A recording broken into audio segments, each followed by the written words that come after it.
आप सभी को मेरा नमस्कार है मेरे साथी। तो क्या हाल चाल चाहे जैसा भी हो, लेकिन इस क्लास को देखने के बाद ना आपका हाल चाल ऊपर से नीचे टंच हो जाएगा। लेकिन सबसे बड़ी बात है क्या ना, हमारी और आपकी सबसे बड़ी परेशानी था कि सर जी साइंस में, सोशल साइंस में, मैथ में दीर्घोत्तरीय क्वेश्चन में सबसे ज्यादा परेशानी होता है। मैंने सोचा कि सबसे ज्यादा इसी के ऊपर हमने क्यों नहीं काम करता हूं। तो फिर मेरे दोस्त आपको पता होगा कि हमने मैथ में आपको मात्र और मात्र 40 सब्जेक्टिव करवाऊंगा जो कि दीर्घोत्तरीय होगा, और वही 40 सब्जेक्टिव से आपके 20 नंबर पक्का होगा आपके एग्जाम में। क्योंकि आपको पता होगा कि मैथ में 50 नंबर का ऑब्जेक्टिव होता है, 30 नंबर का लघु उत्तरीय क्वेश्चन होता है और आपको 20 नंबर का दीर्घोत्तरीय क्वेश्चन होता है, जो कि मेरे दोस्त हमने आपको पिछले क्लास ले चुका हूं मैथ का टॉप 40 दीर्घोत्तरीय क्वेश्चन का। ठीक है, तो जो लोग उसका क्लास नहीं देखे तो इस वीडियो के डिस्क्रिप्शन में मैथ का प्लेलिस्ट होगा, वहां से जाना और आपको सारे का सारे क्लासेस मिल जाएगा, और सारे का सारे क्लासेस को कर देना धुआं धुआं, रिजल्ट ऑटोमेटिक ज्वालामुखी की तरह फटेगा मेरे दोस्त। ठीक है, अब बारी है सर साइंस की। तो ये साइंस में ना टॉप 50 सब्जेक्टिव रहेगा सर। ठीक है, और ये 50 सब्जेक्टिव जो रहेगा वो दीर्घोत्तरीय क्वेश्चन रहेगा, और ये 50 से बाहर आपको दीर्घोत्तरीय में नहीं आएगा। क्योंकि सर लघु उत्तरीय का भी तो अस्पताल लाइए ना, तो लघु उत्तरीय भी हमने आपको सर बहुत सारे पढ़ा चुका हूं। हमने जो टॉपर सीरीज लिया था वहां पे हम लगभग आपको लघु उत्तरीय ही क्वेश्चन करवाए थे, लेकिन अभी और हम करवाएंगे। लेकिन अब जो आपका क्लासेस है वो पर डे 3 क्लास चलेगा सर। एक सुबह 7 बजे, एक आपको 5 बजे, शाम में एक और टाइमिंग में रहेगा सर। हो सकता है आपको दोपहर में कर दे या फिर रात 8 बजे हम कर दे, लेकिन अब आपका क्लास जो है हमको 3 टाइम मिलेंगे सर। ठीक है, लेकिन आज जो हमारा साइंस का है वो बड़ा बिजोड़ क्लास है, और उसी प्रकार से हम आपको सोशल साइंस का भी लघु और दीर्घोत्तरीय क्वेश्चन के साथ साथ आपको हम ऑब्जेक्टिव को भी फोड़ेंगे सर। ठीक है, आ जाना। देखो सबसे पहली बात है क्या मेरे दोस्त कि इसके साइंस क्लासेस परिवार में जो भी लोग पहली बार आए हो तो शिद्दत और प्यार और मोहब्बत के साथ इसके साइंस क्लासेस परिवार को सब्सक्राइब कर देना, और अपने पूरे दोस्तों के पास, पूरे साथियों के पास शेयर कर देना, ताकि सभी को लाभ मिल सके और अपनी सपना को कर सके साकार मेरे दोस्त। कि जो आपकी आंखों में सपना है मेरी भी वही आंखों में सपना है, और जो हम दोनों की आंखों में सपना है वही आपके मम्मी पापा जो घर में बैठे हैं उनकी भी आंखों में सपना है। तो एक बार क्लास को शुरू करने से पहले सभी लोग कमेंट बॉक्स में कमेंट कर दो मिशन 475 प्लस, और जब तक करेंगे नहीं पूरा सपना जब तक छोड़ेंगे नहीं सर। ठीक है, आ जाइएगा। देखो यहां से समझना मेरे साथी कि हम आपको समझाना क्या चाह रहा हूं। मैं आपको ये समझाना चाह रहा हूं कि ये 50 जो है ना वो वीवीआई दीर्घोत्तरीय क्वेश्चन है, और वीवीआई का मतलब होता है भुलाल भटकल आइए जैथू, एकरा से बाहर जइबे नहीं करथू। ठीक है, जो कि हम आपको लेंगे कितना क्लास, तो इसका जो है ना वो आपको हम 6 से 8 क्लास लेंगे मेरे दोस्त। ठीक है, 6 से 8 क्लास में आपको हम पूरा का पूरा क्या कर देंगे, खत्म कर देंगे सर। ठीक है, ऐसे हम 8 क्लास जाने नहीं देंगे, हमारा कोशिश रहेगा कि 6 क्लास में इसको हम क्या कर दे, खत्म कर दे सर। ठीक है, आ जाना। जिसका आज हमारा क्या है, ये पहला क्लास है, तो इसका भी साइंस का भी प्लेलिस्ट बना हुआ है, वहां से जाकर के अगर जो लोग इस वीडियो को लेट से देख रहे हैं तो उसका पूरा का पूरा लेक्चर देख लेना सर। ठीक है, आइएगा सर आज की क्लास की पहला सवाल, और कहता है क्या मेरे दोस्त कि फिर इस बार पूरा लड़ेगा 101% गारंटी। जिस प्रकार से मेरे दोस्त हमने पिछले साल गिनती करवा दिया था क्वेश्चन को लड़ने के बाद, ठीक उसी प्रकार इस बार उससे भी बेहतर गिनती करवाएंगे सर। ठीक है, आइएगा। पिछले 2 दिनों से क्लास नहीं चल पा रहा था मेरे दोस्त, क्योंकि आपको पता होगा कि हमारा क्वेश्चन टाइपिंग करने वाला का दिक्कत था सर। ठीक है, तो वो क्वेश्चन टाइपिंग नहीं कर पा रहा था, जिसके कारण क्लासेस नहीं चल रही थी। ठीक है, आइएगा। आज की क्लास का पहला सवाल, ये सवाल ना तो मेरे नाम ना तो तेरे नाम, ये सवाल आपके एग्जाम का नाम सर। ठीक है, आइएगा। कहता है क्या कि प्रकाश का वर्ण विक्षेपण से आप क्या समझते हैं, इंद्रधनुष की व्याख्या कीजिए। जितना आपको खुद पे भरोसा है ना रे मेरे दोस्त, उससे ज्यादा तुमको भरोसा इस पे करना पड़ेगा। कसम से कहते हैं सर, ये सवाल की तारीफ में जितना कर दूंगा वो कम पड़ जाएगा। ये सवाल की तारीफ आपका बोर्ड एग्जाम करता है। ठीक है, आइएगा सर। हमें कहता है क्या कि सबसे पहले आपको यह बताना है कि प्रकाश का वर्ण विक्षेपण से क्या समझते हैं। यानी कहने का सेंस है कि प्रकाश का वर्ण विक्षेपण किसे कहते हैं, सबसे पहले आपको यह बताना है। फिर ठीक है, फिर बताना है कि इंद्रधनुष की क्या कीजिए, व्याख्या कीजिए। सबसे पहले आपको यह बताना है कि प्रकाश का वर्ण विक्षेपण क्या है, इसके बाद आपको इंद्रधनुष की क्या करना है, व्याख्या करना है। ठीक है सर, अब आइएगा मेरे साथ ही कहता है क्या, प्रकाश का वर्ण विक्षेपण का परिभाषा क्या कहता है कि जब श्वेत प्रकाश या सूरज की प्रकाश को किसी प्रिज्म से गुजारा जाता है तो वह अपने 7 रंगों में बट जाते हैं। विभिन्न रंगों में बंटने की इस घटना को प्रकाश का वर्ण विक्षेपण कहते हैं। आप कहिएगा गुरुजी हमरा ना बुझैलो पूरा अच्छा से, तो आ जाना मेरे दोस्त, देखो ऐसे बुझाएगा। ठीक है, देखो यहां से श्वेत प्रकाश जा रही है, यही वाला श्वेत प्रकाश को, ये वाला श्वेत प्रकाश को कभी कभी हम लोग क्या बोल सकते हैं, सूरज का प्रकाश। क्या बोलेंगे रे, कहा नहीं लिखा रहा है अच्छा से, इसी को हम लोग कभी, यही पूरा को कभी कभी क्या बोलेंगे, सूरज का प्रकाश भी इसको हम लोग बोल सकते हैं। ठीक है सर, अब आइएगा, जब यहां से श्वेत प्रकाश जाती है तो एकरा निकल जाना चाहिए था इस प्रकार से सीधा, लेकिन वो सीधा ना जाकर के क्या होता है, इस प्रकार से क्या होता है, मुड़ जाता है मेरे दोस्त। ठीक है, और टोटल कितना रंग बनाता है, तो टोटल यहां पे जो है ना वो 7 रंगों में क्या हो जाता है, विभक्त हो जाता है, और इसी घटना को क्या कहते हैं, प्रकाश का वर्ण विक्षेपण कहते हैं। हमने यही बोला, जैसे देखो फिर से इसको हम समझते हैं, हमने क्या कहा, प्रकाश का वर्ण विक्षेपण से आप क्या समझते हैं, इंद्रधनुष की व्याख्या कीजिए। कहता है क्या कि जब श्वेत प्रकाश या सूरज की प्रकाश को किसी प्रिज्म से गुजारा जाता है, और ये वाला जो ऐसे जो बना होता है ना, ये जो हमारा बना होता है ना ऐसे, इसी को क्या कहते हैं, प्रिज्म कहते हैं सर। ठीक है, प्रिज्म से गुजारा जाता है तो वह अपने 7 रंगों में बट जाते हैं। विभिन्न रंगों में बंटने की इस घटना को प्रकाश का वर्ण विक्षेपण कहते हैं। अब आ जाएगा मेरे दोस्त हमारा इसका फिगर की तरफ। देखो ये वाला फिगर आपको बनाना बहुत जरूरी है सर, क्योंकि ये सवाल 5 नंबर, ये सवाल आपको दीर्घोत्तरीय का है, तो ये फिगर तो आपको बनाना पड़ेगा मेरे साथी। ठीक है, ये फिगर बना लीजिएगा। इसके बाद आप इसके नीचे में, फिगर के नीचे लिखिएगा, पता है क्या, फिगर के नीचे लिखिएगा, इसकी व्याख्या कीजिएगा। फिगर का नीचे आपको लिखना है क्या कि इंद्रधनुष का बनना प्रकाश के परिक्षेपण क्रिया का परिणाम है। हमने क्या कहा, इंद्रधनुष का बनना प्रकाश के परिक्षेपण क्रिया का परिणाम है। वायुमंडल में उपस्थित वर्षा की बूंदों द्वारा प्रकाश के अपवर्तन तथा आंतरिक परावर्तन के पश्चात विक्षेपित होने से इंद्रधनुष का निर्माण होता है। इंद्रधनुष हमेशा सूर्य के विपरीत दिशा में बनता है। केकरो दिक्कत है, तकलीफ है रे भाई, कष्ट नानो है, तो क्या मैंने जो बोला वो चमका न जी, अरे यस या नो तो बोलो न जी। आओ ना एक बार, हमने क्या कहा, आपको फिगर बनाने के बाद आपको नीचे में लिखना है कि इंद्रधनुष का बनना प्रकाश के परिक्षेपण की क्रिया का परिणाम है। हमने क्या कहा, इंद्रधनुष का बनना प्रकाश के परिक्षेपण क्रिया का परिणाम है। वायुमंडल में उपस्थित वर्षा की बूंदों द्वारा प्रकाश के अपवर्तन तथा आंतरिक परावर्तन के पश्चात विक्षेपित होने से इंद्रधनुष का निर्माण होता है, और इंद्रधनुष हमेशा सूर्य के विपरीत दिशा में बनता है। यहां तक किसी को दिक्कत का है, तुम डोल रहा है भाई, हाँ यहां तक किसी को दिक्कत नहीं ना है सर, तो क्या मैंने जो बोला वो चमका न जी, तो एक बार आओ और सबको ही मेरे साथ बोलना। हमने कहा कि प्रकाश का वर्ण विक्षेपण से आप क्या समझते हैं, कहता जब श्वेत प्रकाश या सूरज की प्रकाश को किसी प्रिज्म से गुजारा जाता है तो वह अपने 7 रंगों में बट जाते हैं। विभिन्न रंगों में बटने की इस घटना को प्रकाश का वर्ण विक्षेपण कहते हैं। अब जरा बता दो कि एकरा से अच्छा परिभाषा कहां तुमको मिलेगा। सर इतना साधारण भाषा में परिभाषा आपको कहीं नहीं मिलेगा। अब फिगर बनाना है, फिगर बनाने के बाद आपको अब लिखना है कि इंद्रधनुष का बनना प्रकाश के परिक्षेपण क्रिया का परिणाम है। कहता वायुमंडल में उपस्थित वर्षा की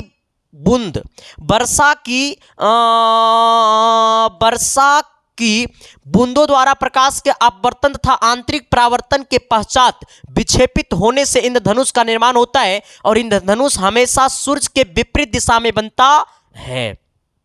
आइएगा सर, अब सवाल नंबर कितना, अगला की तरफ। अब हमारा क्वेश्चन नंबर 2 क्या कहता है, देखो ये वाला सवाल बड़ी लंबा है रे भाई, ठीक है, क्योंकि 5 नंबर वाला है, और आपको ये भी पता होगा कि ये सवाल आपके एग्जाम में सबसे पॉपुलर सवाल में से एक है मेरे दोस्त, ठीक है।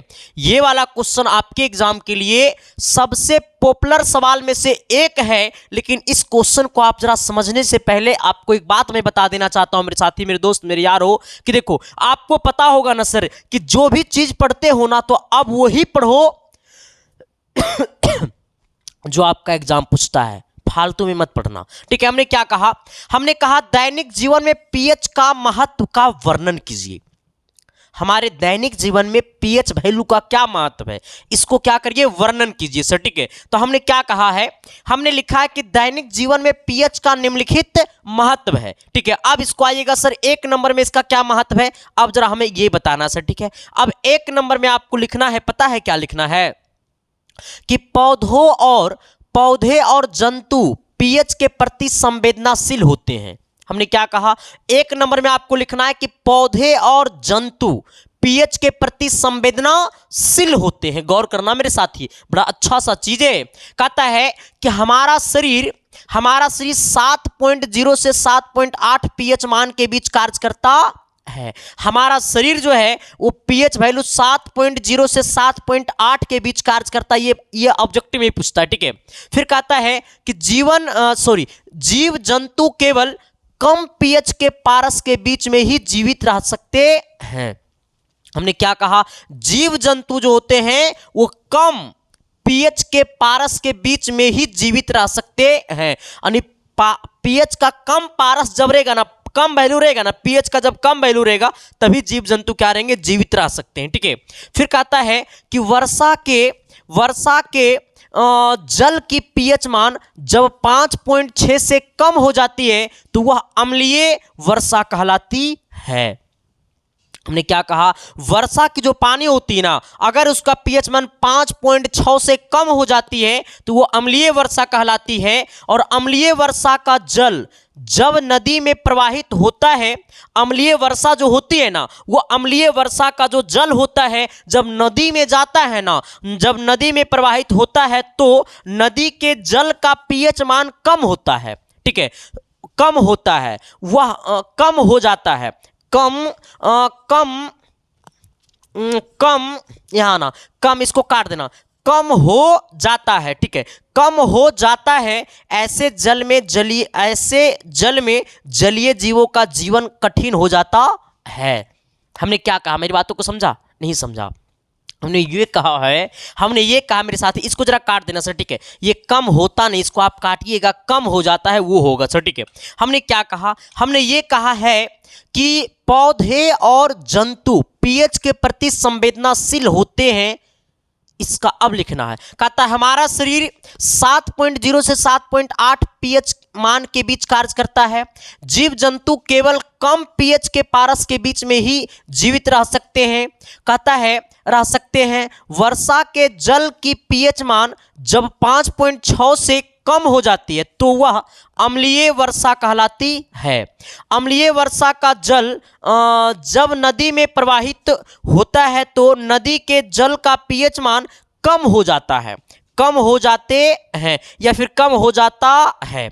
ऐसे जल में जलीय जीवों का जीवन यापन कठिन हो जाता है। मतलब कहने का सेंस है कि जब पानी जो पड़ता है अगर उसका पीएच मान, वर्षा जल का अगर पीएच मान 5.6 से कम हो जाता है तो वो अम्लीय वर्षा कहलाता है। और जब अम्लीय वर्षा होती है तो जब वो उसका पानी जो है वो नदी में जाता है तो ऐसे केस में जो नदी में पानी में जो जीव जंतु रहते हैं उसका जीवन यापन होने में क्या होता है, कठिनाई हो जाता है। ठीक है, हाँ। अब आइएगा मेरे दोस्त अगला इसका 2 नंबर पॉइंट की तरफ से। ठीक है, इसका दूसरा पॉइंट हमने क्या लिखा है, हमने लिखा है कि खेत के मिट्टी का पीएच, हमारा खेत का मिट्टी का भी पीएच बहुत जरूरी है। ठीक है, कहता है अच्छी फसल के लिए पौधों को एक विशिष्ट पीएच मान की आवश्यकता होती है, अतः मिट्टी के पीएच मान के जांच के बाद खेती करनी चाहिए। हमने क्या कहा, हमने ये कहा ना मेरे साथी कि अच्छी फसल के लिए पौधों को एक विशिष्ट पीएच मान की आवश्यकता होती है, अतः मिट्टी के पीएच मान के जांच के बाद खेती करना चाहिए। ठीक है सर, अब आइएगा अगला 3 नंबर की तरफ। ठीक है, 3 नंबर में क्या कहता है जरा गौर करिएगा। हमने क्या लिखा है 3 नंबर में, हमारे पाचन तंत्र का पीएच मान, हमारे पाचन तंत्र का पीएच मान कहता है हमारा उदर मतलब होता है पेट, हमारा उदर हाइड्रोक्लोरिक अम्ल HCl उत्पन्न करता है। हमारा जो पेट में जो उदर है ना, हमारा पेट मतलब उदर जो है ना वो क्या करता है, HCl अम्ल क्या करता है, उत्पन्न करता है। और HCl अम्ल के मेरे दोस्तों क्या, सॉरी HCl कहने का मतलब हाइड्रोक्लोरिक अम्ल क्या करता है, वो उत्पन्न करता है। ठीक है, करता है। कहता है HCl उदर को हानि पहुंचाकर हानि पहुंचाए बिना भोजन का क्या करता है, भोजन का पाचन अच्छी प्रकार करता है। यानी HCl जो है वो पेट को हानि पहुंचाए बिना भोजन का पाचन अच्छी प्रकार करता है। फिर कहता है यदि किसी कारणवश HCl की मात्रा अधिक हो जाती है, यदि किसी कारणवश अगर HCl की मात्रा पेट में हाइड्रोक्लोरिक अम्ल की मात्रा अधिक हो जाती है तो पेट में जलन और दर्द होता है। अगर आपके पेट में जलन हो रहा है और दर्द हो रहा है तो इसका मतलब आप ये समझिए कि आपके पेट में HCl अम्ल की मात्रा क्या हो गई, ज्यादा हो गई। मतलब हाइड्रोक्लोरिक अम्ल की मात्रा क्या हो गया, ज्यादा हो गया सर। ठीक है, तो ये भी चीजें क्या करता है, मायने रखता है ना। अरे है ना, मायने रखता है ना रे। आओ सर, हमने क्या कहा, फिर से मेरी बातों को समझने की कोशिश करिएगा और सुनने की कोशिश करिएगा। हमने कहा हमारे पाचन तंत्र का पीएच मान, कहता है हमारा उदर मतलब पेट हाइड्रोक्लोरिक अम्ल उत्पन्न करता है। हाइड्रोक्लोरिक मतलब होता है HCl। कहता है HCl उदर को हानि पहुंचाए बिना भोजन का पाचन अच्छी प्रकार करता है। कहता है यदि किसी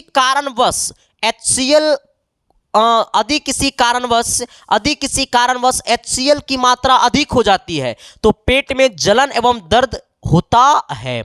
आइएगा सर इसका चौथा नंबर में क्या लिखना है।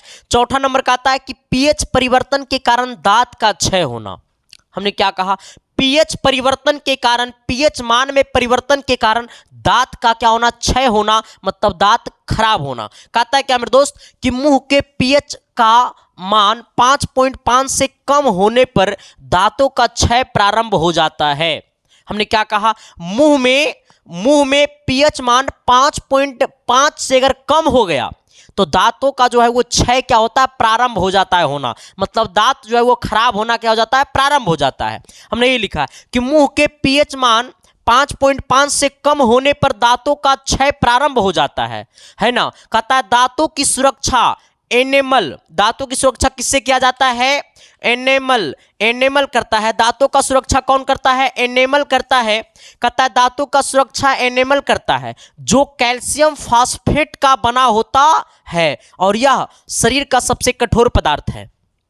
हमने क्या कहा, हमने कहा मेरे साथी क्या, जरा गौर करना। देखो इतना अच्छा परिभाषा, इतना सटीक परिभाषा तुरार के मिले वाला हो रे भाई, बड़ी कम मिलती सर जी, कसम से कहते हैं। अरे नहीं मिलेगा सर। और हमने क्या कहा, पीएच परिवर्तन के कारण दांत का क्षय। कहता है मुंह के पीएच मान 5.5 से कम होने पर दांतों का क्षय प्रारंभ हो जाता है। कहता है दांतों की सुरक्षा एनेमल करता है जो कैल्शियम फास्फेट का बना होता है और यह शरीर का सबसे क्या है, कठोर पदार्थ है। अगला इसी में आना 5वां नंबर पॉइंट। अब देखो सर इसका 5वां नंबर पॉइंट क्या कहता है उसमें, क्योंकि हमको ये 5 पॉइंट लिखना है सर। ठीक है, हाँ। कहता है कुछ पौधे एवं जंतु अपनी आत्मरक्षा अपने द्वारा उत्पन्न रसायनों से करते हैं। जिसमें क्या लिखना है कि जैसे कहता है मधुमक्खी जब डंक मारती है तो उसमें एक अम्ल निकलता है। मधुमक्खी जब डंक मारती है ना हमारा के शरीर पे, मधुमक्खी जब हमारे शरीर पे या आपके शरीर पे डंक मारेगा, हमारा शरीर ऐसे है तो तुम्हारा शरीर लोहा का बना रे। ऐसा नहीं कि मधुमक्खी डंक मारेगा तो तुम्हारे शरीर में मधुमक्खी का डंके टूट जाएगा। बकलोल। अच्छा, हम यही समझाना चाह रहे हैं सर। हमने कहा कि मधुमक्खी जब डंक मारती है तो उसमें एक अम्ल निकलता है जिसका पीएच मान हमारे शरीर के पीएच से कम अलग होता है। मतलब हमारे पीएच से क्या होता है, अलग, कम नहीं, इसको कम हटा देना, अलग होता है। जिसका पीएच मान हमारे शरीर के पीएच से क्या होता है, अलग होता है। अतः हमें दर्द एवं जलन होती है जब मधुमक्खी का डंक हमारे शरीर पे पड़ती है। तो यहां तक किसी को दिक्कत, परेशानी, तकलीफ, कष्ट नहीं ना है सर? तो आप 1 मिनट टाइम दो, 1 मिनट टाइम दो मेरे दोस्त, हम आपको एक चीज प्रमोशन कर देते हैं आपके सामने। ये प्रमोशन नहीं मेरे दोस्त, आपकी सफलता की सबसे बड़ी रामबाण है। आपकी सफलता के लिए सबसे बड़ा गुण मंत्र है। आपकी सफलता कम टाइम में बेहतर करने की सबसे बड़ी बेहतरीन चीज है मेरे दोस्त। ठीक है, आपको पता होनी चाहिए मेरे साथी कि हम आपको क्लास 10th की ना ऑल सब्जेक्ट का हम आपको PDF नोट्स दे रहे हैं, वो भी सर सबसे पहले अपनी भाषा में है, पूरा का पूरा पीडीएफ नोट्स जो है वो अपनी भाषा में है। ये जो हम लिखा रहे हैं ना, तो ये देखो हम अभी यहाँ पे पढ़ा रहे हैं ना, तो इसको आप क्या कीजिए कि यूट्यूब से लिख लीजिए। लेकिन जो लोग यूट्यूब से नहीं लिख पाते हैं, तो जो लोग उम्मीद व्हाट्सएप ग्रुप में ज्वाइन है, तो इसका पीडीएफ उम्मीद व्हाट्सएप ग्रुप में मिल जाएगा। लेकिन जो लोग नहीं ज्वाइन है, तो उसमें क्या क्या मिलेगा मैं आपको बता देना चाहता हूं। हम आप सभी के लिए चला रहे हैं एक उम्मीद व्हाट्सएप ग्रुप, ठीक है, जहां पे मेरे दोस्त आपको ऑल सब्जेक्ट का, सिर्फ मैथ नहीं रहेगा, उसमें साइंस रहेगा, क्योंकि मैथ रटने वाला चीज नहीं मेरे साथी, मैथ समझने वाली चीज है, बनाने वाला चीज है। और खुद मैं मैथ का एक अच्छा सा बुरा टीचर हूं, तो पढ़ाता हूं अच्छा मैथ पर, ठीक है, आ जाना। तो मैथ को छोड़ करके साइंस आपको पूरा रहेगा। एसएसटी में सभी सब्जेक्ट रहेंगे, हिंदी बुक और ग्रामर दोनों रहेगा, इंग्लिश बुक और ग्रामर दोनों रहेगा, संस्कृत रहेगा, और प्लस पॉइंट इसमें आपको क्या रहेगा, गेस क्वेश्चन रहेगा सर, ठीक है, जो कि हमने सबसे पहले हम अपनी हाथों से लिखते हैं, इसके बाद इसको लिखने के बाद हम इसको टाइपिंग करवाते हैं। तो पूरा का पूरा पीडीएफ नोट्स जो मिलेगा ना मेरे साथी, वो आपको टाइपिंग फॉर्मेट में मिलेगा। यानी कहने का सेंस है पूरा का पूरा साधारण भाषा में, अच्छी भाषा में आपको टाइपिंग किया हुआ रहेगा, जिससे आप पढ़ने के बाद अपने एग्जाम में जैसा ही आप इस पीडीएफ को पढ़ोगे ना, तो उस पीडीएफ में आपको क्वेश्चन नहीं दिखेगा, उस पीडीएफ में आपको सफलता का चेहरा दिखेगा, टॉपर का चेहरा दिखेगा, क्योंकि इस पीडीएफ में जो काम किया गया है उसकी तारीफ में जितना करूंगा उतना कम पड़ जाएगा। तो वो कहाँ मिलेगा, वो सारे का सारे पीडीएफ कहाँ मिलेगा? पहले तो आपको ऑल सब्जेक्ट का चैप्टर वाइज ऑब्जेक्टिव सब्जेक्टिव मिलेगा, उसके बाद आपको गेस क्वेश्चन मिलेगा सर, ठीक है, वही उम्मीद व्हाट्सएप ग्रुप में। तो इसको ज्वाइन करने के लिए आपको क्या करना पड़ेगा मेरे साथी, तो आपके सामने जो नंबर दिखाई दे रहा है 7295 वाला नंबर, उसी नंबर पे आप पेमेंट कर दीजिएगा। मात्र पता है कितना, 150 रुपया। लेकिन जिसका फी कितना है, 199 रुपया है। इसका फी भी मात्र 150 रुपया लग रहा है, जिसमें आपको 1 मिनट के अंदर में आपको पूरा का पूरा पीडीएफ मिल जाएगा। हमने क्या कहा, 1 मिनट के अंदर में आपको पूरा का पूरा पीडीएफ क्या हो जाएगा, मिल जाएगा। अब ये पेमेंट कहां करना है, तो आपके सामने जो नंबर दिखाई दे रहा है 7295 वाला नंबर, उसी पे पेमेंट करना है, ठीक है। उस पे फोन पे, गूगल पे, पेटीएम सब कुछ चलता है। आप खुद से भी पेमेंट कर सकते हो या फिर आप किसी से करवा भी सकते हो पेमेंट। बस पेमेंट करवा करके उसका स्क्रीनशॉट ले लेना है और आपको व्हाट्सएप पे भेज देना है। 1 मिनट के अंदर में आपको उम्मीद व्हाट्सएप ग्रुप में ज्वाइन कर दिया जाएगा और तमाम पूरा पीडीएफ जो है वो आपके पास भेज दिया जाएगा। ये उम्मीद व्हाट्सएप ग्रुप का सबसे बड़ा फायदा है कि इस ग्रुप में ना तो आप किसी का नंबर देखिएगा, ना तो कोई आपका नंबर देखेगा। ब्रॉडकास्ट के थ्रू पीडीएफ आपके नंबर पे मेरा नंबर बन करके जाएगा, ठीक है मेरे साथी। बाकी आप लोग ज्वाइन कर लेना। अब आइएगा सर अगले क्वेश्चन। अगला क्वेश्चन हमारा 3 नंबर सवाल क्या कहता है, जरा गौर करिएगा। देखो ये भी क्वेश्चन किसी से कम नहीं है, तो इस क्वेश्चन की तारीफ हमारा नहीं, हमारा बोर्ड एग्जाम का, हम नहीं, हमारा बोर्ड एग्जाम करता है। कहता है चालक, अचालक, अर्धचालक, अति चालक से आप क्या समझते हैं? हमें क्या बोला है, हमें बोला है ना मेरे साथी कि चालक, अचालक, अर्धचालक और अति चालक से आप क्या समझते हैं। ये चारों का क्या करना है, परिभाषा लिखना है, ठीक है। हमें कहता है क्या, चालक क्या है, कहता है जिन धातुओं में विद्युत धारा आसानी से प्रवाहित होती है उसे क्या कहते हैं, चालक कहते हैं। यानी कहने का सेंस है जिन धातु से विद्युत धारा आसानी से प्रवाहित होती है उसे क्या कहते हैं, चालक कहते हैं। जैसे में तांबा हो गया, लोहा हो गया, इत्यादि हो गया।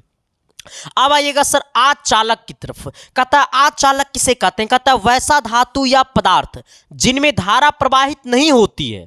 हमने क्या कहा, वैसा धातु या पदार्थ जिनमें धारा प्रवाहित नहीं होती है उसे क्या कहते हैं, अचालक कहते हैं। जैसे हमारा कांच और क्या है, ये रबड़ कर लेना मेरे दोस्त, इसको क्या कर लेना, रबड़ कर लेना सर, ठीक है। आइएगा अगला क्या है, अर्धचालक। ये अर्धचालक क्या होता है, कहता है वैसा पदार्थ जिनकी चालकता चालक पदार्थ से कम तथा कुचालक और अचालक की चालकता से अधिक होती है उसे क्या कहते हैं, अर्धचालक कहते हैं। अर्धचालक का परिभाषा आप लोग नहीं समझ पाए होंगे, मैं फिर से समझाने की कोशिश करता हूं और आपके खून में दौड़ा दौड़ा करके मारूंगा सर, ठीक है। हमने क्या कहा, हमने कहा ना कि वैसा पदार्थ जिनकी चालकता, वैसा पदार्थ जिनकी चालकता चालक पदार्थ से कम तथा कुचालक या अचालक की चालकता से अधिक होती है उसे क्या कहते हैं, अर्धचालक कहते हैं। हमने क्या कहा, हमने ये कहा है कि वैसा पदार्थ जिनकी चालकता चालक पदार्थ से कम तथा कुचालक या अचालक की चालकता से अधिक होती है उसे क्या कहते हैं, अर्धचालक कहते हैं। जैसे में कार्बन और क्या हो गया, सिलिकॉन हो गया सर, ठीक है। आइएगा अगला अतिचालक। अतिचालक क्या होता है, हमें बोलता है ना मेरे साथी क्या, कि वैसा पदार्थ जिनमें अति निम्न ताप पर धारा प्रवाहित करने पर बिना प्रतिरोध के अर्थात बिना ऊर्जा क्षय के धारा बहती है, उसे क्या कहते हैं, अतिचालक कहते हैं। हमने क्या कहा, वैसा पदार्थ जिनमें अति निम्न ताप पर धारा प्रवाहित करने पर बिना प्रतिरोध के अर्थात बिना ऊर्जा क्षय के धारा बहती है, उसे क्या कहते हैं, अतिचालक कहते हैं। आप चीजों को समझ गए होंगे। अब आइएगा सर हमारी क्वेश्चन की दुनिया में सर, ठीक है। देखो ये वाला सवाल बड़ा अच्छा क्वेश्चन है मेरे साथी, जरा आप इसको पढ़ने की कोशिश करिएगा। देखो आप ये नहीं, ये 50 क्वेश्चन में डबल स्टार मार लेना, VVI का मतलब ये भुलाल भटकल आइए जैथू तो आज इथू, ठीक है। हमने क्या कहा, हमने ये कहा है क्या कि मेंडलीफ की आवर्त सारणी और आधुनिक आवर्त सारणी में अंतर स्पष्ट कीजिए। तो आपको डैश देख के लिखना है कि मेंडलीफ की आवर्त सारणी और आधुनिक आवर्त सारणी में निम्नलिखित अंतर है सर, ठीक है। अब क्या करना, आपको बीच में वो लाइनिंग देना है और एक साइड आपको लिखना है मेंडलीफ की आवर्त सारणी और दूसरा साइड आपको क्या लिखना है, आधुनिक आवर्त सारणी सर, ठीक है। अब आइएगा इधर आइएगा, कहता है कि यह तत्व के परमाणु द्रव्यमान पर आधारित है। यानी कहने का सेंस है कि जो मेंडलीफ का आवर्त सारणी था ना, या फिर जो मेंडलीफ का आवर्त सारणी है ना, वो परमाणु द्रव्यमान पे आधारित है। ये ऑब्जेक्टिव में भी पूछेगा कि मेंडलीफ की आवर्त सारणी किस पे आधारित है, तो परमाणु द्रव्यमान पे, ठीक है। फिर कहता है यह तत्व के परमाणु संख्या पर आधारित है। यानी कहने का सेंस है कि आधुनिक आवर्त सारणी जो है वो तत्व के परमाणु संख्या पे आधारित है, तो आधुनिक आवर्त सारणी तत्व के परमाणु द्रव्यमान पे आधारित है। ये हमारा परमाणु संख्या पे आधारित है, तो ये हमारा परमाणु द्रव्यमान पे आधारित है। फिर कहता है कि इसमें उप समूह ए और बी एक ही वर्ग के अंतर्गत है। यानी कहने का सेंस है कि हमारा मेंडलीफ के आवर्त सारणी में उप समूह ए तथा बी जो है वो एक ही वर्ग के अंतर्गत है। मतलब ए उप समूह और बी उप समूह जो है वो दोनों एक ही वर्ग के अंतर्गत में है, ठीक है। फिर कहता है इसमें उप समूह ए तथा बी को अलग अलग वर्गों के रूप में रखा गया है। हमने क्या कहा, इसमें उप समूह ए तथा बी को अलग अलग वर्गों के रूप में रखा गया है, और इसमें क्या किया गया है कि ए और बी को एक ही उप समूह में रखा गया है, लेकिन इसमें क्या किया गया है, दोनों को अलग अलग रखा गया है सर, ठीक है। आइएगा तीसरा अंतर में आइएगा, हमने तीसरा अंतर क्या कहा है, कहता है इसमें कुल 6 क्षैतिज पंक्तियां और 8 उदर्ग स्तंभ है। हमने क्या कहा, इसमें जो है वो आपसे पूछेगा कि मेंडलीफ के आवर्त सारणी में कितनी क्षैतिज पंक्तियां हैं, तो मेंडलीफ के आवर्त सारणी में 6 क्षैतिज पंक्तियां हैं और उदर्ग स्तंभ कितना है, तो 8 उदर्ग स्तंभ है, ठीक है। फिर कहता है कि आधुनिक आवर्त सारणी में 7 क्षैतिज पंक्तियां हैं और 18 उदर्ग स्तंभ है। हमने क्या कहा, ये ऑब्जेक्टिव में भी पूछेगा कि आधुनिक आवर्त सारणी में कितना उदर्ग स्तंभ, सॉरी मेंडलीफ के आवर्त सारणी में कितना उदर्ग स्तंभ है, तो मेंडलीफ के आवर्त सारणी में 8 उदर्ग स्तंभ है, 6 गो क्षैतिज पंक्तियां हैं। तो वही हमारा मेंडलीफ के जो आवर्त सारणी है उसमें हमारा 7 गो क्षैतिज पंक्तियां हैं, तो 18 गो उदर्ग स्तंभ है, ठीक है। आइएगा सर अगला चौथा नंबर क्या कहता है, इसका चौथा अंतर में कहिएगा, आइएगा कहता है इसमें अक्रिय गैस का कोई स्थान नहीं है। हमने क्या कहा जी, मेंडलीफ की आवर्त सारणी जब बन गई थी तो अक्रिय गैस का खोज नहीं किया गया था, तो वैसे केस में मेंडलीफ की आवर्त सारणी में अक्रिय गैस का कोई स्थान नहीं है, ठीक है। हमने यही लिखा है कि इसमें अक्रिय गैस का कोई स्थान नहीं है, लेकिन इसमें अक्रिय गैस को 18वें समूह में रखा गया है।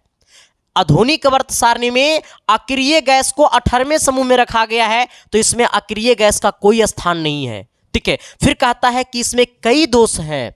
कहने का सेंस है कि मेंडलीफ का जो आवर्त सारणी है उसमें बहुत सारा दोष है, लेकिन इसमें आधुनिक आवर्त सारणी में मेंडलीफ का सारा दोष खत्म कर दिया गया है। हमने क्या कहा, आधुनिक आवर्त सारणी में मेंडलीफ का सारा दोष क्या कर दिया गया है, खत्म कर दिया गया है। कहता है इसमें मेंडलीफ के आवर्त सारणी के लगभग सभी दोष दूर हो गए हैं, ठीक है। अब जरा आइएगा एक बार मेरे साथ बोलिएगा, हमने पहला क्या कहा, जरा सब कोई बोलेगा, रजाई में है ओयो से बोलो, बोलो ना।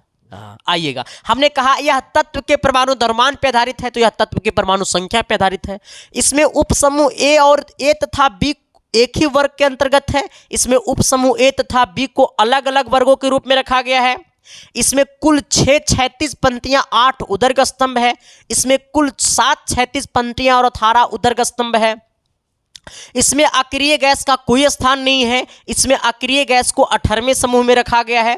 इसमें कई दोष हैं। इसमें मेंडलीफ के आवर्त सारणी के लगभग सभी दोष क्या हो गए, दूर हो गए। अब आइएगा मेरे दोस्त अगला क्वेश्चन की तरफ। हमारा 5 नंबर सवाल क्या कहता है कि मानव नेत्र का नामांकित चित्र बनाए। देखो सर, आप क्या कीजिएगा ना, मानव नेत्र का नामांकित चित्र बनाए। तो ये वाला जो चित्र है मेरे साथी, ये वाला चित्र है मानव नेत्र का। सर ठीक है, जब मानव नेत्र का चित्र बनाने बोलेगा ना मेरे साथी, तो इसमें आपको 2 बातें समझना पड़ेगा, और ये 2 बातें आपको अपने दिल और दिमाग में दोनों लेकर के चलना पड़ेगा। कि देखो, ये हर इंसान से नहीं होता है कि मानव नेत्र का वो फिगर सही सही बना देगा। अगर आपसे मानव नेत्र का फिगर सही सही नहीं बना तो भी आप इसमें पूरा का पूरा नंबर कैसे उठाएंगे, ये बातें आपको जानना है सर। ठीक है, देखो इतना हम बड़ा कलाकार थोड़ा होना है रे। अगर इतना बड़ा कलाकार हम लोग होते तो फिर यहां काहे होते।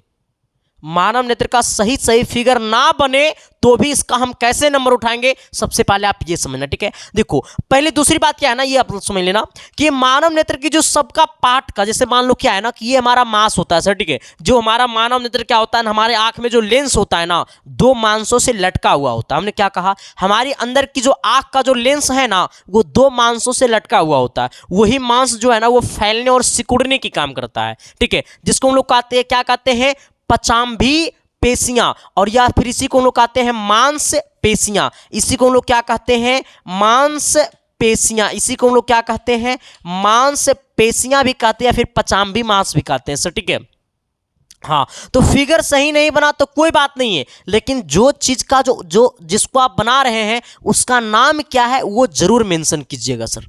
हाँ, जिससे हम लोग क्या बनाए, फिगर गलत बन गया, लेकिन हमको पता है कि सबसे आगे ये वाला, देखो सबसे ये वाला खुला वाला भाग को क्या कहते हैं, पुतली कहते हैं। तो यहाँ पर हमको इसको क्या करना है, पुतली को लिख देना। इस प्रकार से पुतली करके इसको इस प्रकार से एरो मार देंगे। एरो मार के ऐसे क्या करेंगे, पुतली लिख देंगे। फिर इसी प्रकार से इसको हम लोग कहते हैं नेत्रोध कहते हैं, तो इसको नेत्रोध लिख देंगे इस प्रकार से सर। ठीक है, हाँ क्या करेंगे, नेत्रोध लिख देंगे। ये हमारा क्या है मेरे दोस्त, तो ये हमारा क्रिस्टलीय है, क्रिस्टलीय लेंस है। इसको हम लोग क्या कहते हैं, क्रिस्टलीय लेंस। इसको हम लोग क्या कहते हैं, क्रिस्टलीय लेंस कहते हैं, तो वो लिख देंगे। इसको हम लोग क्या कहते हैं, इसको हम लोग कहते हैं स्वच्छ मंडल। क्या कहते हैं, स्वच्छ मंडल। हमने क्या कहा, इसको हम लोग क्या कहते हैं, स्वच्छ मंडल, स्वच्छ मंडल। ठीक है, इसको हम लोग क्या कहते हैं, स्वच्छ मंडल। ये हमारा क्या है, परितारिका। इसको हम लोग क्या कहते हैं मेरे साथी, परितारिका। हमने क्या कहते हैं, परितारिका सर। ठीक है, नेत्रोध। इसको हम लोग क्या कहते हैं, क्रिस्टलीय लेंस। हमने लिख ही दिया है। ये हमारा क्या है, कचाव दर्भ है। अगर अच्छा से नहीं दिखाई दे रहा तो हम लिख देते हैं, इसको हम लोग क्या कहते हैं, कचाभी दर्भ, सॉरी कचाव दर्भ कहते हैं सर। ठीक है, क्या कहते हैं, कचाव दर्भ कहते हैं इसको। ठीक है, आइएगा ये वाला भाग को। ठीक है, ये हमारा क्या है, दृक तांत्रिका है सर। ठीक है, इसको हम लोग क्या कहते हैं, इसको हम लोग कहते हैं, पता है क्या, दृक क्या कहते हैं, दृक तांत्रिका। क्या कहते हैं, दृक तांत्रिका सर। ठीक है, ये हमारा क्या है, दृष्टि पटल है सर। ठीक है, ये हमारा क्या है, ये हमारा दृष्टि पटल है सर। ठीक है, या दृष्टि पटल है। ये हमारा क्या, पचाम्भी पेशियां, या फिर पचाम्भी पेशियां को क्या कहते हैं, मांसपेशियां। या फिर इसी को लोग क्या कहते हैं, पचाम्भी पेशियां। ठीक है, पचाम्भी पेशियां सर। ठीक है, तो इसका नाम लिखना सबसे ज्यादा जरूरी है मेरे साथी। ठीक है, हमने क्या कहा, फिगर ना बने सही तो कोई बात नहीं है, लेकिन इस फिगर में जो जिसका जो नाम है वो लिखना सबसे ज्यादा जरूरी है सर। ठीक है, हाँ, तो मेरे साथी आप लोग अपने घर में जाओ और प्लीज मेरे दोस्त, प्लीज मेरे यारे, आप सभी से रिक्वेस्ट है कि इसको ना एकदम इसका जो है फिगर बनाना सीख जाओ। और एक बात और आप सभी को मैं ये बता देना चाहता हूँ, थोड़ा सा 1 मिनट सुन लो मेरी भावना को मेरे दोस्त। मैं क्या कहना चाह रहा हूँ, मैं आप सभी से एक बात कहना चाह रहा हूँ। बड़ा अच्छा लगता है सबका प्यार देख करके सर। ठीक है, और ये चीज़ को मैं जानना चाहता हूँ, मैं देखना चाहता हूँ, ताकि हमारा जो वीडियो है किन किन घर तक पहुँचता है, कैसे कैसे लोगों तक हमारी क्लासेस, कौन कौन से लोग हमारी क्लासेस देखते हैं, हमारी क्लासेस जो देखते हैं वो किस प्रकार से बैठ करके देखते हैं, किस प्रकार हमारी क्लासेस को देखते हैं। मतलब मेरा साफ शब्दों में कहने का मतलब ये है मेरे साथी कि आप हमारी वीडियो को किस प्रकार पढ़ते हैं। ठीक है, आप अकेले बैठ करके पढ़ते हैं, किस प्रकार अपने स्टडी टेबल बनाए हुए हैं जहाँ पे हमारे वीडियो को रख कर हमारे अपने मोबाइल में हमारी वीडियो को देखते हैं, या फिर आप ग्रुप में देखते हैं, 2 4 5 लड़का मिल करके हमारी क्लासेस को देखते हैं तो बड़ा अच्छा लगता है ये सब चीज़ देख करके सर, ठीक है। और वो मैं देखना चाहता हूँ, ठीक है, चाहे वो लड़का हो या लड़की हो, आप दोनों वीडियो बना करके भेज सकते हो सर, ठीक है। हाँ, अब आइएगा सर कि कहाँ आपके हम वीडियो को भेजेंगे। हम वीडियो बना करके देखो, हम आपके लिए सर एक नंबर उपलब्ध करा देते हैं सर, ठीक है। वो नंबर हमारा क्या है, वो नंबर हमारा है सर, इस पे जरा भेजिएगा ताकि मैं समझूं और आपका वीडियो यूट्यूब पे भी अपलोड हो जाएगा, ठीक है। हाँ, ऐसे मेरा मकसद अपलोड यूट्यूब पे करना नहीं, मेरा मकसद है कि मैं समझूं और मैं देखूं कि हमारी क्लासेस कैसे कैसे लोगों तक पहुंच पाता है सर, ठीक है। तो आप इस नंबर पे क्या कीजिएगा ना, भेजिएगा अपनी एक वीडियो छोटा सा बना करके, ठीक है। 1 मिनट से कम का बनाइएगा सर, ठीक है। 7295 047, इसके बाद क्या होगा 337। आप लोग जरा इस नंबर पे क्या करिएगा, व्हाट्सअप कर दीजिएगा छोटा सा वीडियो बना करके, ठीक है। बाकी मेरे साथी आप इसको क्या करिएगा, समझ गए होंगे मैं आपको क्या समझाना चाह रहा हूं। मैं आपको यह समझाना चाह रहा हूं कि जब भी मानव नेत्र का फिगर बनाइएगा, फिगर सही ना बने तब भी कोई बात नहीं है, बस इसका जो नाम है ना वो सही सही लिखिएगा और इसका नाम सही सही दीजिएगा। जब आप इसका नाम सही सही दे दोगे ना तो मास्टर समझ जाएगा कि नहीं ये बच्चा को सब कुछ याद है, भले ही फिगर सही नहीं बना लेकिन सब कुछ याद है और सब कुछ को सही सही मेंशन किया, तो फिर आपका नंबर नहीं कटेगा। मेरी बातों को समझ पाए हो ना, मैं क्या बोलना चाह रहा हूं, समझ गए हो। इंसान के लिए इशारा काफ़ी है। लेकिन मेरे साथी मैं आपको यह बता देना चाहता हूं, आज तक की क्लासेस इतना ही रहेगा, माफ़ करना। और हम मिलते हैं, अब आपको पता होगा कि हम आपको पर डे 3 क्लासेस लेंगे, 1-2 क्लासेस नहीं, पर डे 3 क्लासेस लेंगे सर, क्योंकि मैंने जो वादा किया उस वादा को पूरा करना है। मैं खुद को मिटा दूंगा लेकिन आपकी सपना को मिटाने नहीं दूंगा। मैं खुद को लुटा दूंगा लेकिन आपकी सपना को लुटने नहीं दूंगा। मैं खुद को नीलाम कर दूंगा लेकिन आपको सपना को नीलाम होने नहीं दूंगा। क्योंकि मेरे दोस्त मुझे पता है ना कि जब बच्चा क्लास 10th का एग्ज़ाम देता है ना तो उसकी भावना क्या होती है, उसके दिल और दिमाग में क्या चलता है, वो क्या चाहता है, उसके ऊपर कैसा समय बीतता है एग्ज़ाम के लास्ट दिन, एग्ज़ाम के लास्ट मंथ, वो मैं समझ सकता हूँ मेरे साथी। इसीलिए मैं कहता हूँ आपकी सपना को मिटने नहीं दूंगा। और ये मेरी वादा है मेरे दोस्त, दुश्मनों से कह देना कि तुम खेल लो और तुम कूद लो, तुम नाच लो और तुम गा लो, हमारी सपना हमारे दिल में खुशियां तो उस दिन होगी जब हमारा बोर्ड एग्जाम में रिजल्ट मेरा अच्छा होगा। और मैं सभी साथियों से रिक्वेस्ट करता हूं कि अभी सिर्फ और सिर्फ पढ़ाई करो, कहीं कुछ नहीं करना है, पढ़ाई के सिवा भी कुछ नहीं करना है। बस अंतिम 15 दिन बचा हुआ है मेरे साथी, इसे फोड़ दो, छोड़ना मतलब फोड़ दो, तोड़ दो, मचोड़ दो, अपनी सपना को झुकने मत देना। क्योंकि हम लोग वही धरती से हैं जो राजेंद्र प्रसाद की धरती है, जो गौतम बुद्ध की धरती है, जो दशरथ मांझी की धरती है, जो पहाड़ तोड़ते देरी नहीं लगा रहे तो अगर तोड़ते देरी लगेगा, सर झुकने नहीं देंगे, ठीक है। तो सभी को मेरा नमस्कार है सर, सभी को मेरा प्रणाम है। और ये वीडियो कैसा लगा जरा वो भी कमेंट बॉक्स में कमेंट करके बता देना, ताकि मैं सर अपनी भावना को आप व्यक्त कीजिएगा ताकि मुझे अच्छा लगे, ठीक है। बाकी सर हम मिलते हैं आप सबके बीच